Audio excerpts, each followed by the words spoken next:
Hi, I'm Sarah Goode, and I read Heart of Darkness by Joseph Conrad. So first, I'm just going to talk about why it's a classic. So I think that it's a classic because it talks about all of the greed and ruthlessness and evil of human nature. It mainly focuses upon imperialism in that time period, and it was extremely groundbreaking.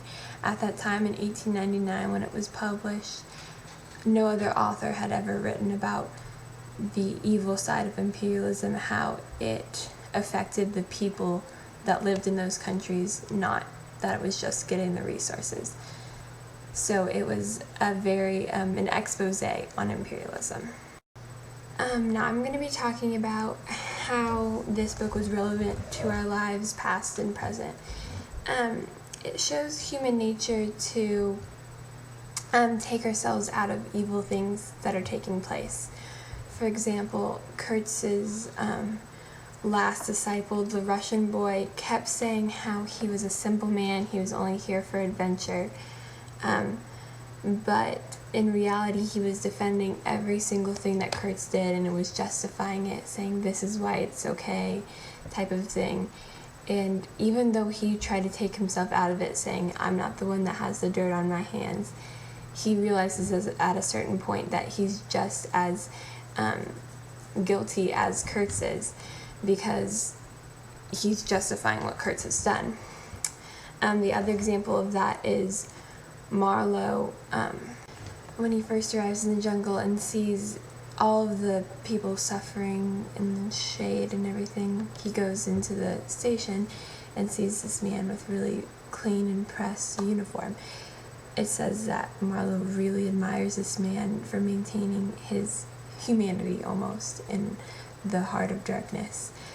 But then it goes on to say how that man had just gotten a slave to press and clean his clothes for him.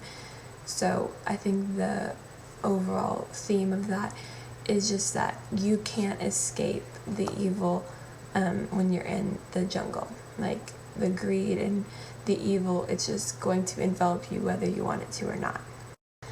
Another example of how it relates to our lives is by showing that humans don't want to administer their own terror and brutality. In the book, Marlowe, when he first arrives, sees the African slaves in chains, but they're being controlled by another African slave who has a rifle.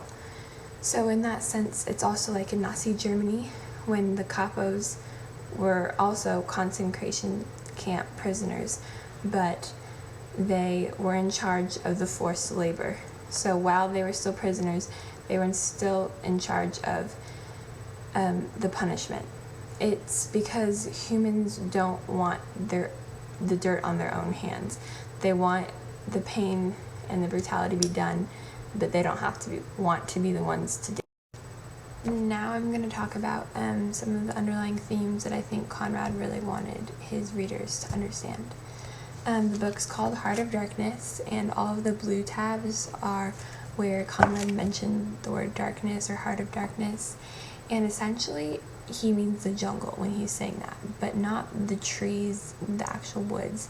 He means that area of the earth where greed and evil and ruthlessness are all just jam-packed into that section because of the ivory, and everyone there will do anything to get rich. At one point, Marlowe says he felt like the mist was screaming. It's just almost the essence of that place and how evil it is. So that's what he means by the heart of darkness, the root of all evil, basically. Another major theme was restraint. So all of the green tabs are restraint. And he just says when you lack restraint, like Kurtz did, then your soul becomes corrupt, essentially. Kurtz indulged in all of those evil things, like especially with the heads on a stake. Essentially, because he indulged in those evil things, his soul became evil, and that's why he got sick and died. The narration is really important also because, similar to Catcher in the Rye, we get to see and witness humans' ability when they're telling stories and how their mind goes off into different places sometimes. And this has been my video blog.